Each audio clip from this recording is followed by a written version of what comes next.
Selamat datang. Dalam video ini kami akan menjelaskan tentang konsep fundraising yang merupakan pengumpulan dana untuk membantu anak-anak yatim yang membutuhkan.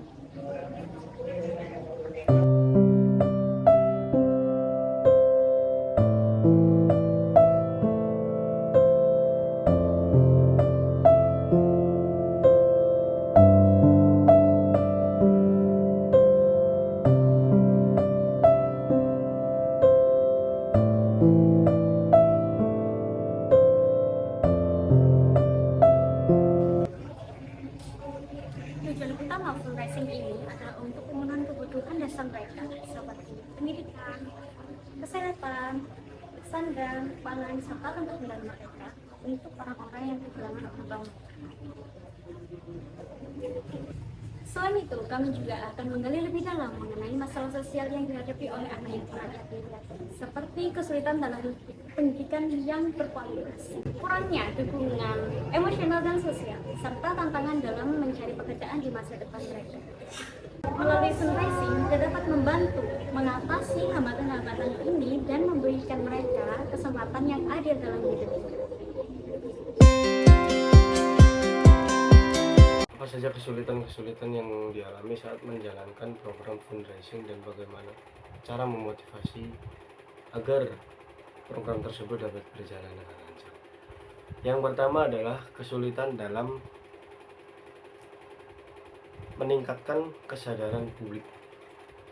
Dalam meningkatkan kesadaran publik tentunya kita butuh ekstra lebih ya.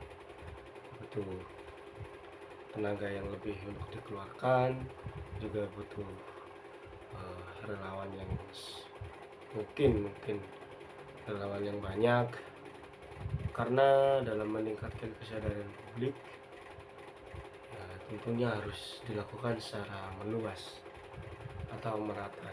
Yang kedua adalah kesulitan dalam persaingan dengan organisasi atau yayasan lain.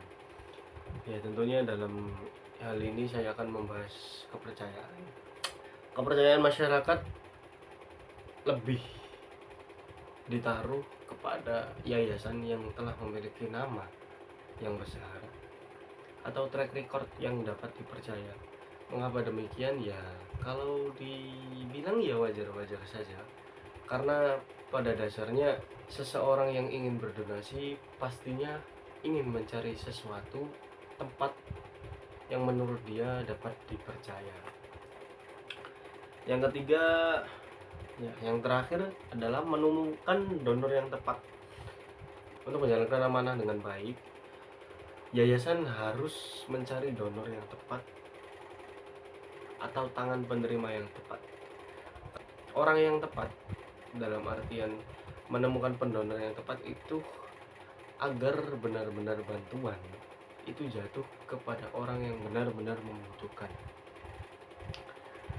Nah, selain memiliki kewajiban untuk menyelesaikan masalah, motivasi dalam kegiatan ini juga diperlukan. Tanyanya, apa saja motivasi yang perlu diterapkan? Yang pertama, dalam proses fundraising, tentunya harus memiliki visi yang jelas. Visinya, kalau tidak memiliki kejelasan, buat apa fundraising dilakukan?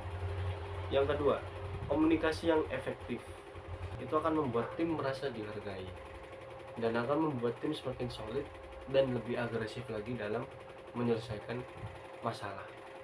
Yang ketiga ada memberikan penghargaan kepada kontributor. Nah, kontributor di sini adalah selaku tim. Hal ini tentu lazim ya dilakukan sebagai rasa syukur dan terima kasih yang ditujukan kepada tim karena telah menyelesaikan tugas yang diberikan. Nah, di sini saya akan menjelaskan mengenai langkah-langkah yang harus dilakukan oleh fundraiser. Yang pertama yaitu menentukan tujuan dan sasaran. Kita harus menentukan tujuan penggalangan dana kita ini untuk siapa. Yang kedua, memilih metode penggalangan dana. Kita bisa memilih metode yang sesuai seperti acara amal, kampanye online, atau lelang barang dan kemitraan dengan korporat. Yang ketiga, kita bisa membuat rencana penggalangan dana. Kita bisa membuat rencana yang mencakup anggaran, strategi pemasaran, dan target pengumpulan dana. Yang keempat, kita bisa menentukan platform. Kita memilih platform apa yang digunakan untuk penggalangan dana. Bisa seperti situs web, crowdfunding, media sosial, atau acara langsung. Yang kelima, kita bisa membuat cerita yang menarik. Kita bisa menceritakan mengapa penggalangan dana ini penting dan penggalangan dana ini harus dilakukan. Yang keenam, kita harus mempromosikan penggalangan dana kita. Bisa dengan menggunakan media sosial, siaran pers, atau jaringan secara sosial. Oke, yang ketujuh, melibatkan donatur. Kita bisa memberikan kesempatan kepada donatur untuk berpartisipasi, seperti melalui pembagian hadiah atau memberikan mereka panggung. Sudah, itu saja langkah-langkah yang harus dilakukan oleh fundraiser agar penyelenggaraan penggalangan dana ini efektif dan dapat dilakukan secara tepat. Selanjutnya di sini saya akan memaparkan dampak dan manfaat positif dari adanya fundraising. Yang pertama, mendukung hal-hal yang baik. Fundraising memungkinkan orang untuk mendukung penyebab yang baik atau organisasi amal yang mereka pedulikan, seperti bantuan kesehatan, pendidikan, kemanusiaan, dan lingkungan, serta lainnya. Yang kedua, ada peningkatan kesadaran melalui fundraising. Kesadaran terhadap isu-isu sosial dan lingkungan dapat ditingkatkan karena seringkali fundraising dihubungkan dengan kampanye penyuluhan dan informasi terkait masalah-masalah tersebut. Yang ketiga, membangun komunitas. Fundraising dapat membangun komunitas yang kuat dan terhubung dengan tujuan yang sama, karena orang-orang yang peduli dengan suatu penyebab akan berkumpul dan bekerja sama untuk mencapai tujuan tersebut. Yang keempat, ada meningkatkan keterlibatan masyarakat. Dengan meningkatkan keterlibatan masyarakat dengan kegiatan fundraising ini, hal ini dapat meningkatkan rasa memiliki dan keterlibatan secara dalam karena penyebab tersebut, sehingga mendorong partisipasi aktif. You're my sweetest addiction, you're my strongest inspiration.